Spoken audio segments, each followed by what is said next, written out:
Amém, irmãos. Bom dia. Vamos ter uma palavra de oração.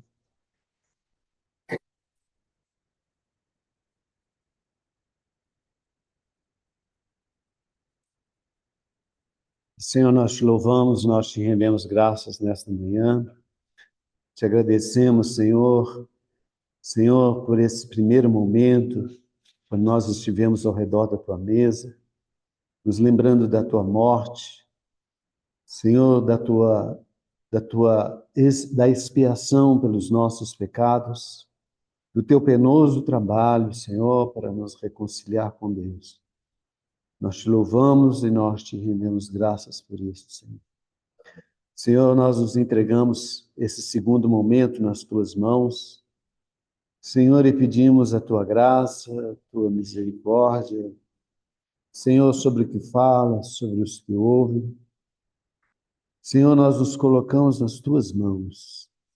Senhor, nos usa como um canal, Senhor. Nos usa, Senhor. Senhor, e abre os nossos ouvidos para ouvir a tua palavra. Fala conosco, nos edifica, Senhor, nos fortalece. Senhor Jesus, nós oramos no teu nome. Amém, irmãos? Eu tenho compartilhado com os irmãos um pouco sobre o livro de Levítico, e o meu encargo era falar um pouco sobre as ofertas, né? E esse meu encargo é relativo à questão da nossa adoração a Deus. Essa questão de adoração é uma questão básica para nós. Como o nosso irmão leu hoje pela manhã, no Levítico 4, ali nós vimos que o pecado é uma questão generalizada, né? Como ele diz, basta estarmos vivos para pecar. E nós precisamos deste caminho de expiação, porque nós somos pessoas que fomos criados para adorar a Deus. E esses capítulos de Levítico, capítulo 1, de 1 a 7, nós vimos ali uma sequência de sacrifícios, de ofertas, que eram rituais no Velho Testamento, mas que, para nós hoje, tem tudo a ver. Quando nós nos apresentamos diante do Senhor, a palavra de Deus diz que nós não podemos nos apresentar de mãos vazias. E nós devemos trazer a nossa oferta ao Senhor. Nós não devemos vir de qualquer maneira para a reunião, mas nós devemos trazer a nossa oferta. Nem que seja um éfa de flor de farinha, um pombinho, uma ovelha, ou mesmo um novilho. Nós temos que trazer algo para adorar o nosso Senhor. Então, nós vimos esse nosso compartilhar é exatamente para tentar nos encorajar para que nós tenhamos essa vida normal de adoração diante do Senhor.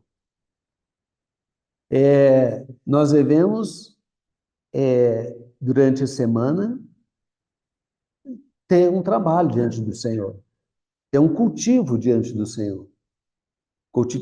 Cuidar da pomba, cuidar do trigo, cuidar do carneiro, prepará-lo para que, quando nós estivermos juntos, nós possamos ter algo para adorar ao Senhor juntos e celebrarmos uma festa. Isso, irmãos, é uma questão básica para nós. Nós não podemos cair numa mesmice onde só alguns irmãos têm encargo pela reunião. Todos nós somos responsáveis. Nós somos membros do corpo de Cristo e todos nós devemos cooperar para a sua edificação e crescimento. Todos nós somos sacerdotes de Deus. E como sacerdotes, nós devemos estar preparados para adorar o Senhor.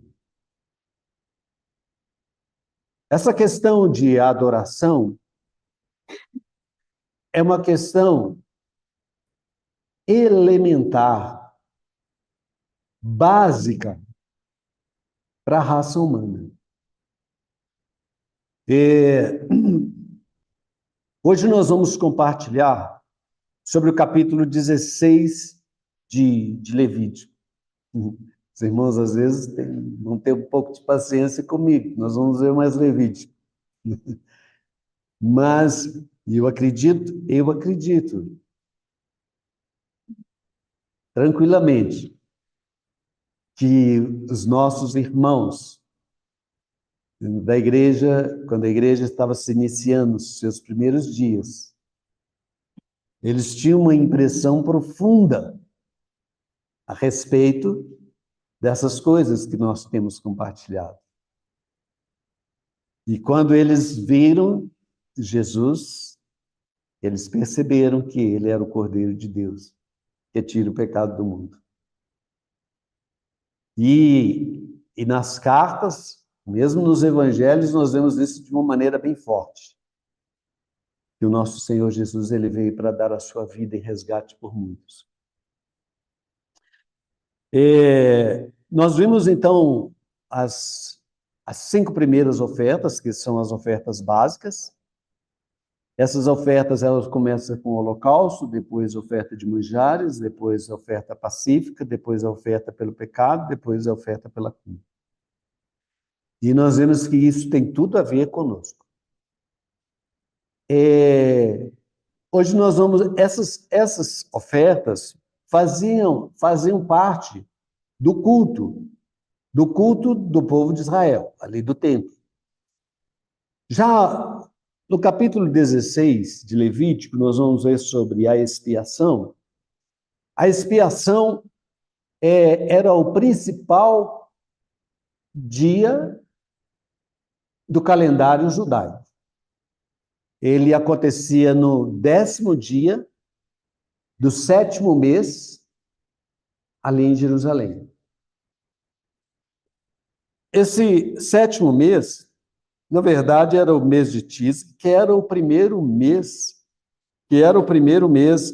do calendário judaico. Então, no 10º dia do primeiro mês, tinha o dia da expiação. Esse dia era um dia de jejum, um dia de consagração, era um sábado. Às vezes ele não caía no sábado, poderia cair num dia de semana, mas era considerado um sábado de descanso. Não podia haver trabalho, não podia haver qualquer outro tipo de atividade. Era um dia de consagração ao Senhor, e de jejum, e de contrição, e de arrependimento, e de reflexão, e estar diante do Senhor. Então, para a gente falar um pouco sobre expiação, eu gostaria de falar um pouquinho sobre essa questão da expiação ao longo de toda a Bíblia.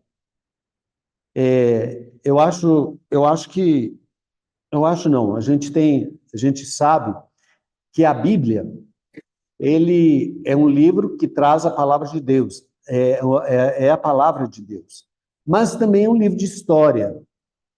É um livro que a gente encontra muitas coisas, encontra cânticos, encontra salmos, encontra profecias, encontra poesias, encontra biografias, encontra também história. Ela é muito forte na questão da história. Irmãos, eu já tenho um pouco de idade e eu gosto muito de estudar, gosto muito de ler.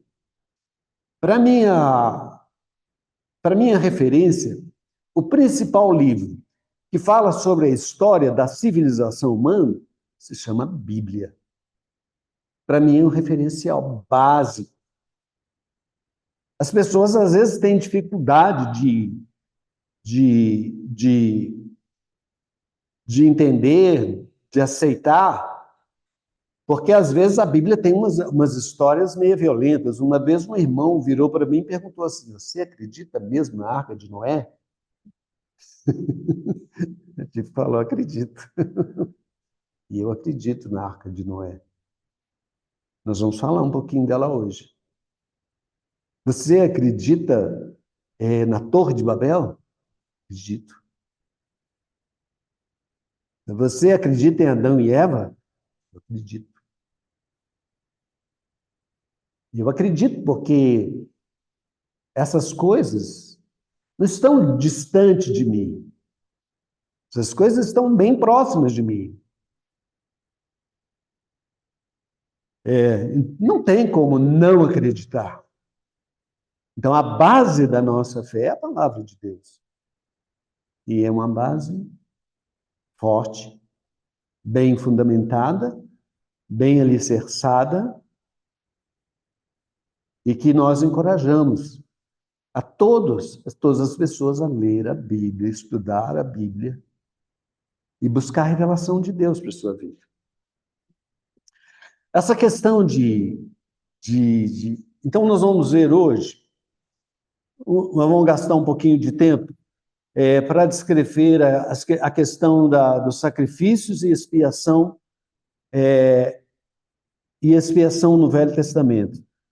E por que isso? É porque a Bíblia fala muito de sacrifícios. Desde Gênesis, passando por Êxodo, Levítico, Números, Deuteronômio, Josué, vai por aí afora, até Apocalipse. Nós vamos ver a questão de sacrifício, questão de expiação. Então, é uma questão, na Bíblia, uma questão central. Central. E, como eu disse para os irmãos, o Velho Testamento era um livro, é a palavra de Deus que foi inculcada naqueles israelitas, vamos chamar assim, israelitas, porque judeus é da Judeia, né? Israelitas. Eles foram educados com a palavra de Deus. Eles cresceram ouvindo a palavra de Deus. Eles recitavam a palavra de Deus. Eles viviam aquele ambiente da palavra de Deus. Do templo, das festas, das ofertas, das tribos, da nação. Aquilo era a vivência deles. Eles tinham uma impressão forte a respeito dessas coisas. Uma questão central era a questão das ofertas, dos sacrifícios. Por isso que, quando Jesus apareceu, eles estavam tão impregnados com essas questões que a luz iluminou e eles puderam ver claramente que Jesus é o Cordeiro de Deus.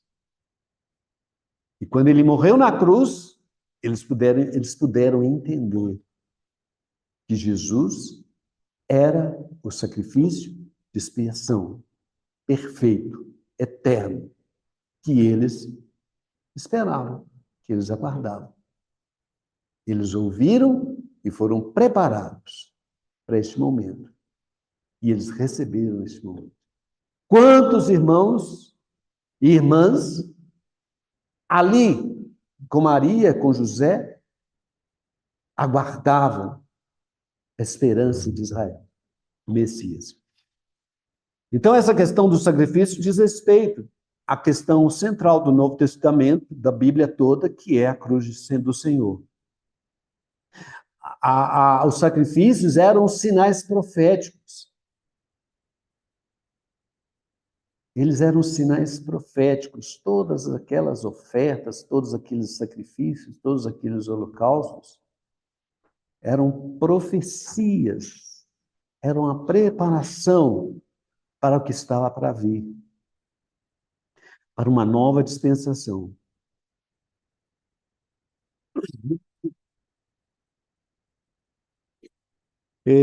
A origem dos sacrifícios expiatórios, ela foi ordenada por Deus. Quando nós lemos lá em Gênesis, capítulo, os 3 primeiros capítulos, principalmente ali no final do capítulo 2 e no capítulo 3, quando nós vemos a formação do homem, da mulher, eles foram colocados ali no Jardim do Éden, e eles tinham um relacionamento estreito com Deus, mas eles foram colocados diante daquela árvore e eles, em desobediência, eles tomaram da árvore do conhecimento do bem e do mal, e eles perceberam que eles estavam nus e eles se esconderam. E então Deus apareceu e perguntou: Adão, onde estás? E Adão respondeu: eu me escondi, eu estava nu, eu me escondi. Por isso eu me escondi. E, então, diante da queda, o nosso Deus Criador, ele sabe todas as coisas. Deus não foi pego de surpresa com a queda do homem. Afinal de contas, ele criou o homem do pó da terra.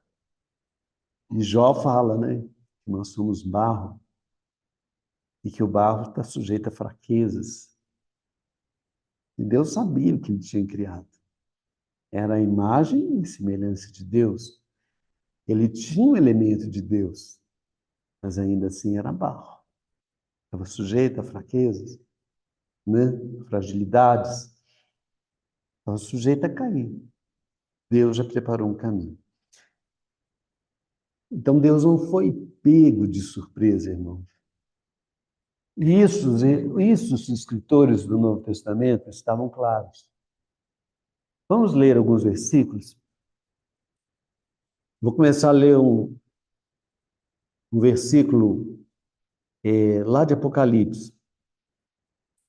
Ou seja, Deus não foi pego de surpresa, e antes mesmo dele criar o homem, ele já tinha preparado um caminho para a sua redenção. Antes mesmo da criação do homem, Deus já tinha preparado um caminho para a redenção. Isso certamente começou junto com a criação. Junto com a Trindade, no conselho da Trindade. Quando a Trindade falou, façamos o homem conforme a nossa imagem e semelhança. Tenha ele domínio. Certamente, a Bíblia fala que nesse conselho de Deus, Deus já preparou a redenção. Lá em Apocalipse, capítulo 13, versículo 8, na parte B do versículo, diz assim, no livro, na parte B do versículo, tá, irmãos? No livro da vida do Cordeiro, que foi morto, desde a fundação do mundo. Desde a fundação do mundo, o Cordeiro já tinha sido morto. Né?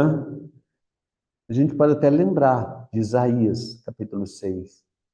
A quem enviarei e a quem há de ir por nós? Eis-me aqui, envia-me a mim. Lá no Salmo 40, diz que ele, a respeito dele, já estava escrito no rolo do livro. 1 Pedro, capítulo 1, versículo 19 e 20.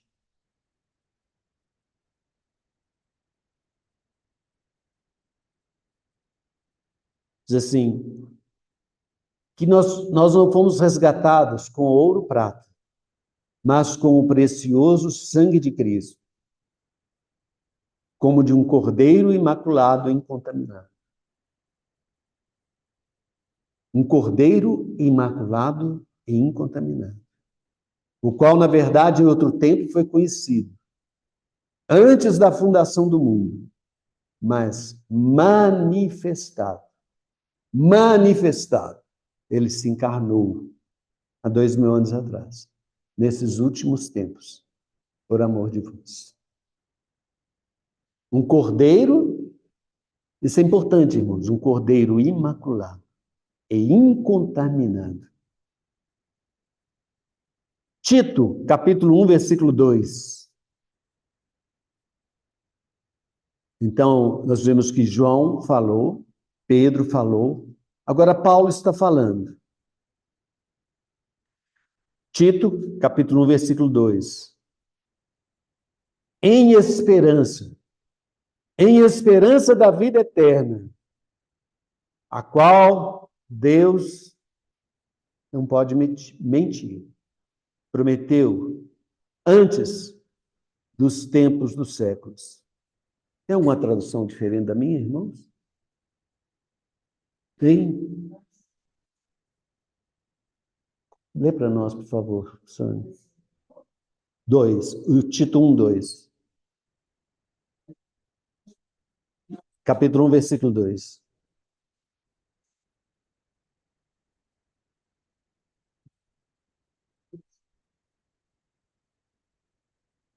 Amém. Então, irmão, antes da criação do mundo. Efésios 1, 4. Como também, Efésios 1, 4. Como também nos elegeu nele antes da fundação do mundo. Antes da fundação do mundo, fomos eleitos. Para que fôssemos santos e irrepreensíveis diante dele em amor. Antes da fundação do mundo. Atos 2, 23.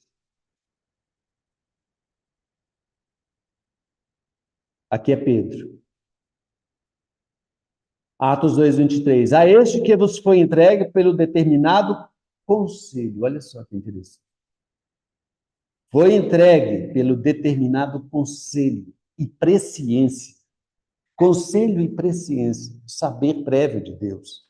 Conselho de Deus, conselho é a Trindade, Pai, Filho e Espírito Santo, conselho de Deus. Conselho e presciência de Deus. Tomando vós, crucificastes e mataste pela mão de injustos. Mas não foi os judeus, não foram os romanos.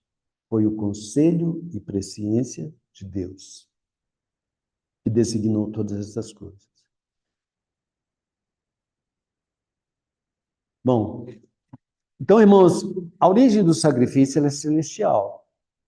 Ela é Deus que determinou. Agora tem uma coisa que nós podemos notar, só mais uma observação que ia passando despercebida aqui. Às vezes, nós devemos tomar um certo cuidado com relação ao sacrifício de Jesus, à cruz de Jesus, porque o sacrifício de Jesus ali na cruz, ele veio para tratar com a questão do pecado. E às vezes, essas coisas, o mundo tenta dar uma outra aparência, uma aparência de que nós não somos tão ruins assim, nós não somos tão pecadores assim. E Jesus foi um bom homem, foi um mártir, foi um exemplo. Então nós devemos tomar cuidado com esse tipo de discurso. Nós somos pecadores e Jesus veio para morrer por nós na cruz. O cristianismo não é uma religião nova, relativamente nova, de 2000 anos atrás. Vamos chamar de religião, vamos chamar assim de religião. Mas ele O cristianismo, ele é uma manifestação histórica do propósito eterno de Deus. Não começou ali, no ano zero, depois de Cristo, uma nova religião. Não. Não existe isso aos olhos de Deus. O olhar de Deus é desde o início até o final, desde a criação até o final. Não tem esse negócio. Antes do cristianismo era o judaísmo. Antes, no judaísmo eram os sacrifícios. Hoje, agora, o mundo ocidental, que é cristão, não se pratica mais esses sacrifícios cruentos. Agora, estava no coração de Deus a questão do sacrifício. E essa questão do sacrifício, que a gente pode chamar de expiação, ela foi uma instituição de Deus. A gente conhece algumas instituições. O trabalho é uma instituição de Deus, o casamento é uma instituição de Deus, a família é uma instituição de Deus, a igreja é uma instituição de Deus, mas o sacrifício também é uma instituição de Deus. Deus é quem instituiu essa questão do sacrifício. Quando nós lemos, em Gênesis, em Gênesis capítulo 3, nós vemos que o homem se escondeu. E ele se escondeu, envergonhado, porque estava nu. Ele se escondeu de Deus, porque estava envergonhado, porque estava nu. Mas, na verdade, a sua nudez era nudez de consciência. A sua consciência tinha sido exposta. Consciência do seu pecado, consciência de que algo que ele tinha feito errado, ficou exposta diante de Deus. A sua nudez principal não era a nudez física, mas era a nudez da sua consciência. E ele se escondeu. E ele teve necessidade de fazer alguma coisa. E ele fez. Ele buscou folhas de figueira para tentar se esconder. Mas a folha de figueira não é capaz de cobrir a sua consciência, de cobrir o seu erro, a sua desobediência, de restabelecer a sua relação com o seu Criador. E então Deus veio para salvá-lo. Onde estás? E Deus, então, com peles de animais, vestiu aquele homem, cobriu aquele homem. Aqui é uma indicação de que houve um sacrifício de um animal que foi morto, sua pele foi removida e aquela pele vestiu o homem. E nós estamos conversa até o dia de hoje. E nós, muitas vezes, temos problema, ainda nos escondemos de Deus. Ainda temos problema na nossa consciência. Mas naquele momento, Deus resolveu o seu problema. E aquilo ali foi uma coisa bem forte para aquela família, primeira família. Tanto que Caim e Abel depois oferecem sacrifícios. Certamente ele aprendeu de seu pai, Adão. E seu filho Noé também, no capítulo 8, ele também lhe oferece sacrifícios. Então, isso é uma instituição de Deus. Deus é quem estabeleceu. O pecado é uma necessidade para o pecador. E,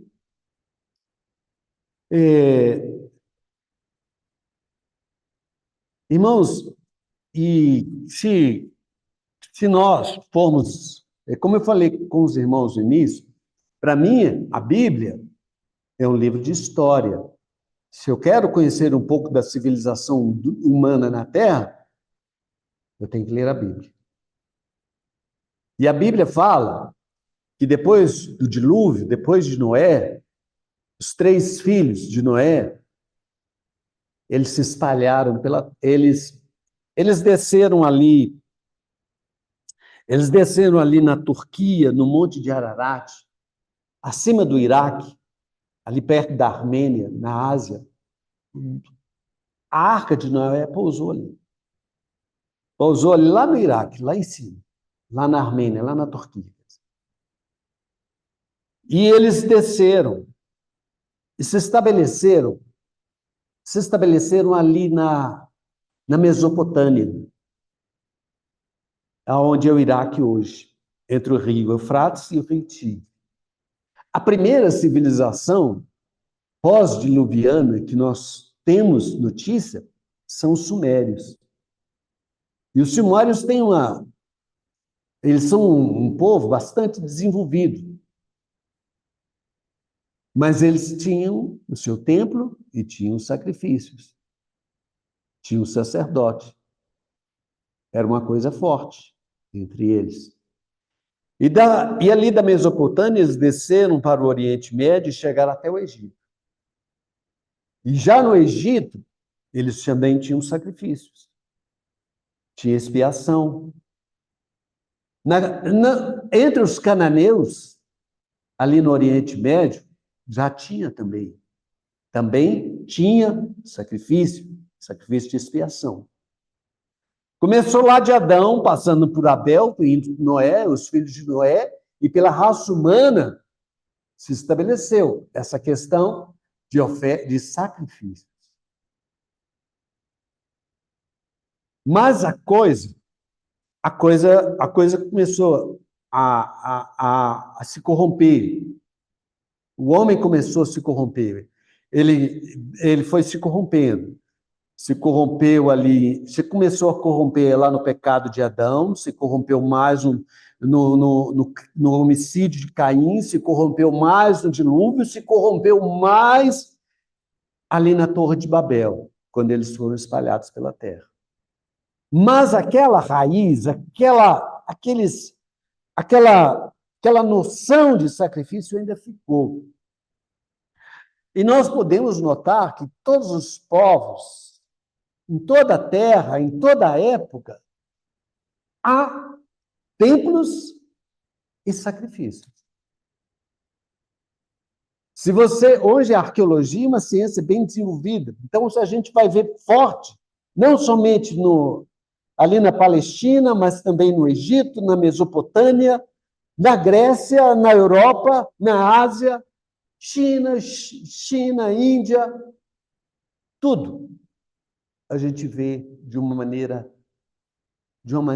bem indícios fortes da questão de sacrifício que foi herdada dos primeiros pais. Eu gosto muito de pensar na seguinte ideia, na ideia do seguinte: os irmãos já viram uma nota falsa de R$ 30? Ou de R$ 70? Já viram uma nota falsa? Mas eu já vi nota falsa de R$ 100. Os irmãos provavelmente já viram. De R$ 50. Mas de 40 você nunca viu? Por que não tem nota falsa de R$ 40? É porque não existe a verdadeira. O diabo, irmãos, sempre faz uma obra paralela de Deus. Então, o diabo vem para corromper os caminhos de Deus. Ele vem corrompendo os caminhos de Deus. O que existe hoje na China, na Índia, em muitos países antigos, de civilizações antigas, assim como o Egito, ali é, são coisas que foram corrompidas, mas que a gente nota que existe alguma coisa ali, alguns elementos, traços de Deus, traços de verdade. É a nota falsa. Imitação. Exatamente. Imitação. Então, as coisas foram imitando, mas tem um fundo de verdade. A nota é falsa, mas existe a verdadeira. Né? Entenderam a analogia que eu fiz? Então, irmãos, a coisa aconteceu. Vamos pegar lá em Romanos, Romanos capítulo 1. Romanos capítulo 1, a partir do versículo 19. O que aconteceu com o mundo? Isso Paulo fala. Romanos capítulo 1, a partir do versículo 19.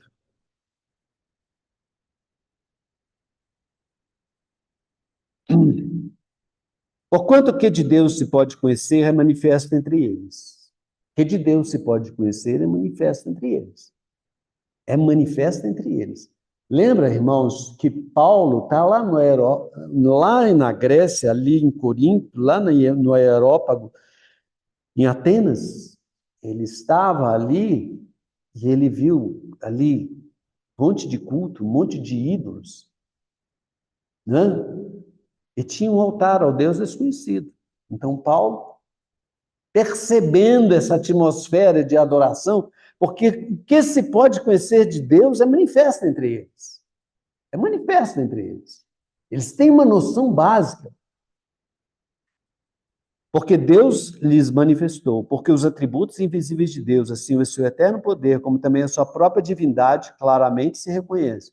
Claramente se reconhece. Desde o princípio do mundo, sendo percebidos por meio das coisas que foram criadas.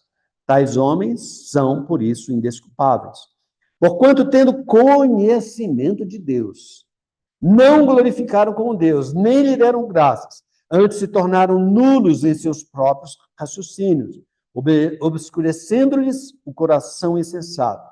Inculcando-se por sábios, tornaram-se loucos, e mudaram a glória de Deus incorruptível em semelhança da imagem de homem corruptível, bem como de aves, quadrúpedes e répteis. Irmãos,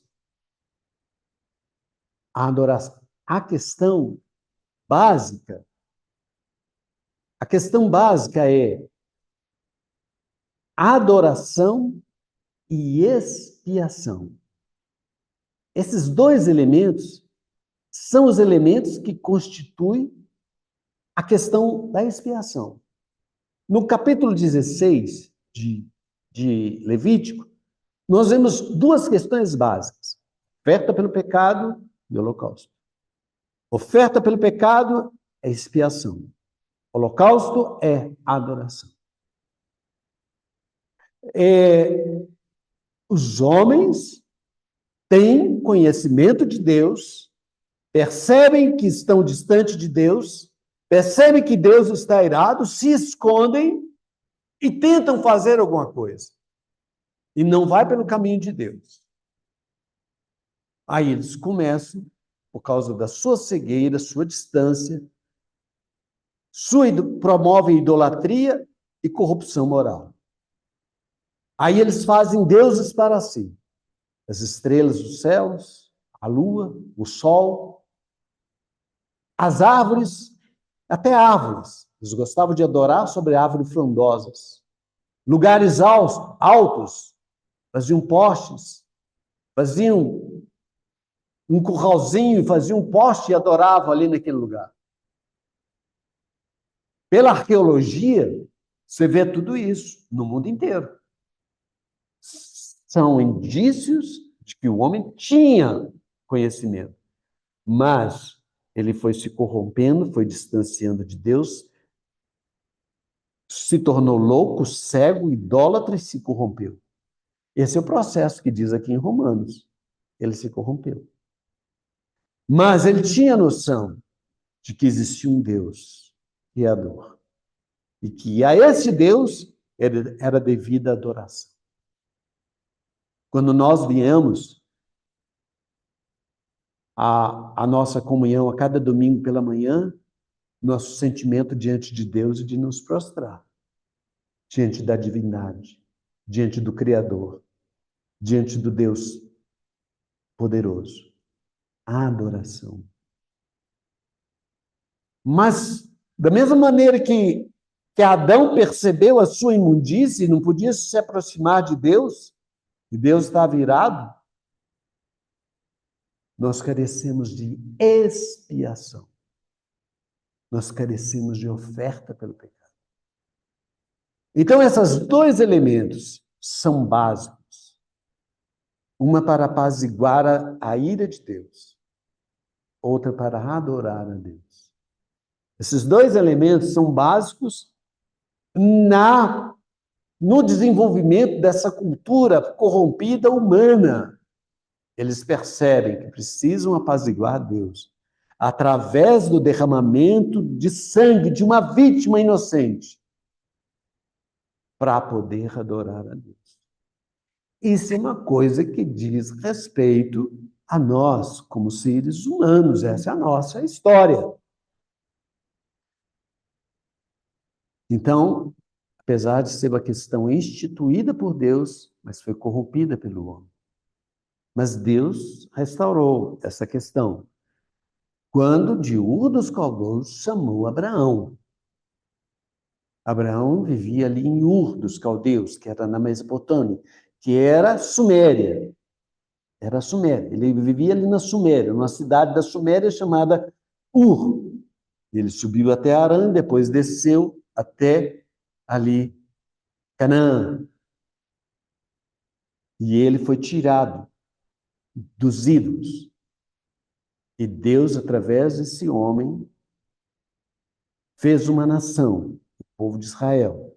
E para essa nação, Deus separou essa nação dentre os povos. Separou essa nação. Povo de propriedade exclusiva de Deus. E deu leis. Leis que regiam a sua vida religiosa, política, como nação. E Deus deu a lei do sacrifício. Deus restaurou em Israel a questão do culto. Então, Deus restaurou ali a questão da expiação, da adoração em Israel. Quando Deus deu ali no Monte Sinai as leis a respeito da questão de adoração, tudo, né? Sua vida moral, sua vida civil, tudo, todas as leis. Deus restaurou essa nação.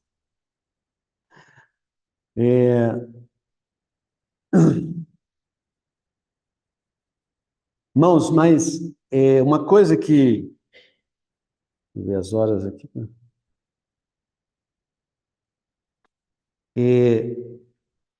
Então, irmãos, então Deus deu a lei, mas essa lei e esses sacrifícios que Deus deu para Moisés, para a nação, os filhos de Abraão, Israel, não era perfeito, não era eterno. O nosso irmão hoje falou que o sumo sacerdote, ele também estava sujeito a pecar. Como é que um pecador pode defender o outro pecador? Os irmãos já viram um criminoso defender outro criminoso num tribunal? Hã? Né? Um traficante defender outro traficante no tribunal? Mas não é normal, né? Não é uma situação. Né? Irmãos, o sumo sacerdote era um pecador.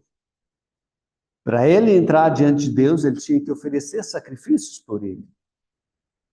Se ele não, ele primeiro para entrar, ele tinha que oferecer sacrifício por ele. para então oferecer sacrifício para o povo. Ele tinha que tratar primeiro com a sua situação, que não era boa, que era pecador. E nós conhecemos a história de Arão, que foi o primeiro sumo sacerdote. Quão pecador ele era. Ele estava lá na adoração do bezerro de ouro. Ele estava lá com Miriam quando ele se rebelou contra Moisés. Hã? Então, a gente conhece um pouquinho das fraquezas de Arão. Então, esse sumo sacerdote, ele não era perfeito. E que dizer dos sacrifícios de touros e de bezerros e de carneiros? Os irmãos acham que sangue de touro, sangue de uma ovelha pura, sem defeito, ela vale por uma vida humana? Os irmãos acham que vale? Não vale. Não vale. O sacerdote não era perfeito, as ofertas não tinham valor. Eles não eram suficientes para resolver a questão do homem. E mais ainda, nem mesmo o tabernáculo, apesar da sua suntuosidade, ele também não era perfeito. Lá em Levítico 16, ele precisava do sangue também para ser purificado. Então, irmãos, apesar de Deus ter caminhado na restauração através de Abraão, Deus ainda estava preparando e indicando a necessidade de um concerto, uma aliança superior. Eu gostaria de ler com os irmãos alguns versículos. Jeremias,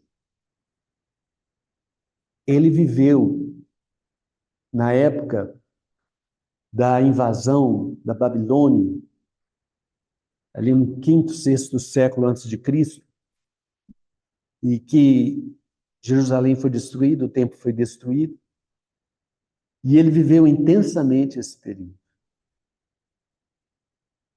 E ele viu ruir toda a sua esperança naquele sistema, naquela ordem que Deus tinha estabelecido para o povo, de rituais, de sacrifícios, de templo, de sacerdote.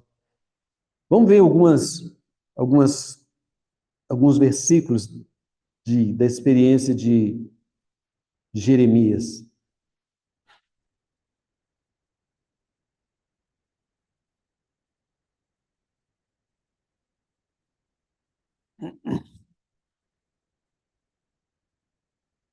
É,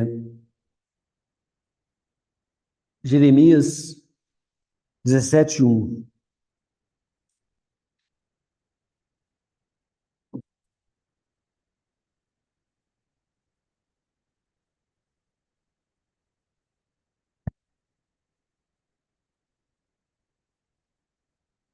Jeremias 17:1. Diz assim: o pecado de Judá está escrito com um ponteiro de ferro e com um diamante pontiagudo, gravado na tábua do seu coração e na ponta dos seus altares. Essa era a impressão de Jeremias com relação à sua condição. Pecado gravado em pena de ferro. Vamos ler Jeremias 17:8. Nesse mesmo capítulo, versículo 8. Não, desculpa, irmãos. Capítulo 13. Capítulo 13, desculpa. Versículo 8.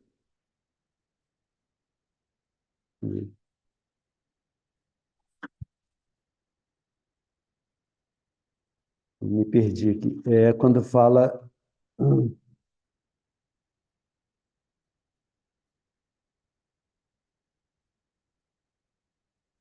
Enganoso é o coração, e quando fala que ele não podia, é um coração enganoso e mau. 17:9. Mas fala do coração do ele não podia mudar. É esse mesmo, é 17:9. Enganoso é o coração, mais do que todas as coisas, e desesperadamente corrupto. Quem o conhecerá? Agora, o 23, o 13:23. 13:23.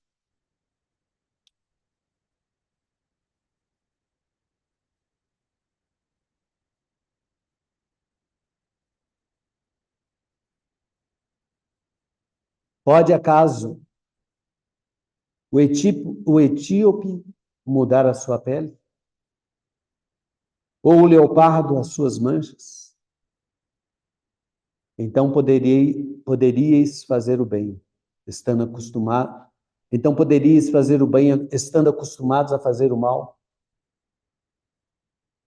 A expectativa de todo esse sistema de sacrifícios ali em Israel é para que houvesse arrependimento e conserto diante do Senhor. Mas eles não se consertavam, eles não se emendavam, eles sempre voltavam ao seu pecado, eles não mudavam a cor da sua pele. Eram como um leopardo que eu não podia mudar as suas manchas. Capítulo 6, versículo 20, de Jeremias.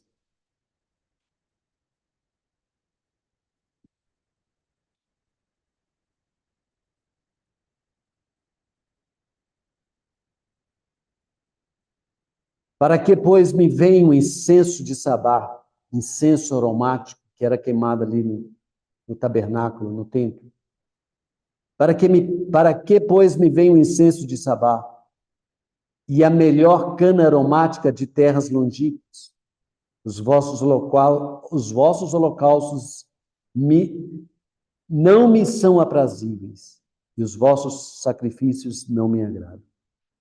Era essa o sentimento de Jeremias diante da corrupção, da degradação daquele povo. Eles não conseguiram. Mas Deus conforta Jeremias. No capítulo 31, de uma maneira que o escritor de Hebreus vai nos confirmar a respeito dessas promessas. Jeremias, capítulo 31, versículo 31 a 34.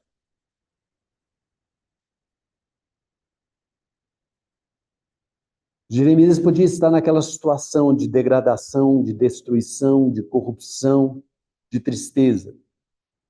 Mas Deus dá uma palavra para ele.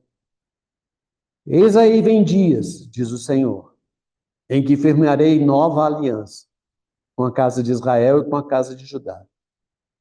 Não conforme a aliança que fiz com seus pais, no dia em que os tomei pela mão para os tirar da terra do Egito.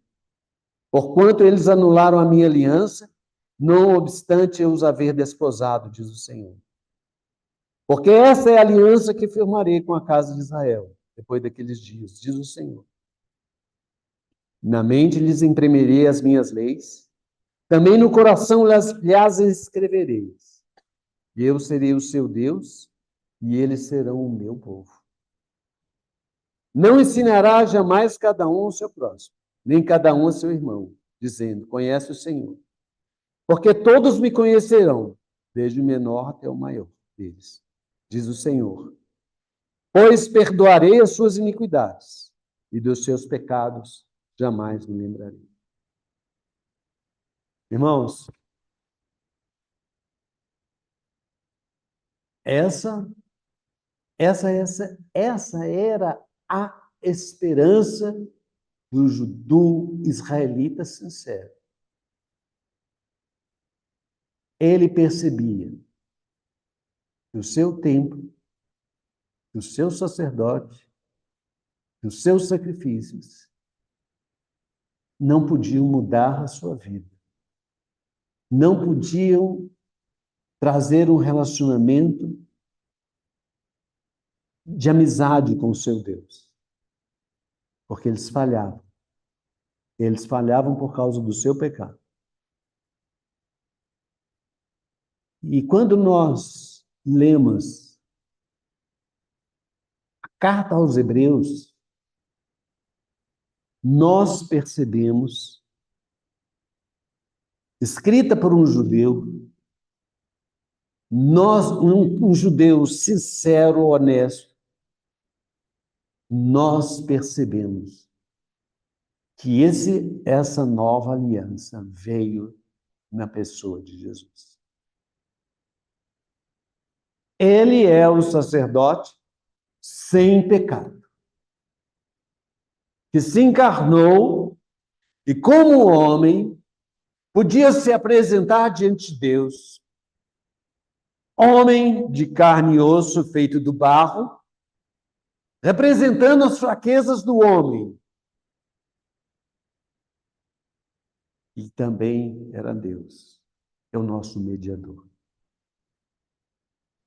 E ele, como Cordeiro de Deus, sem pecado, pode oferecer diante de Deus, obrigado, sangue de um homem, de uma vida humana, sem pecado, sem defeito, e satisfazer plenamente a Deus. Esse é a expiação perfeita, sacrifício perfeito, adoração perfeita que Deus tinha no seu coração. Então, irmãos,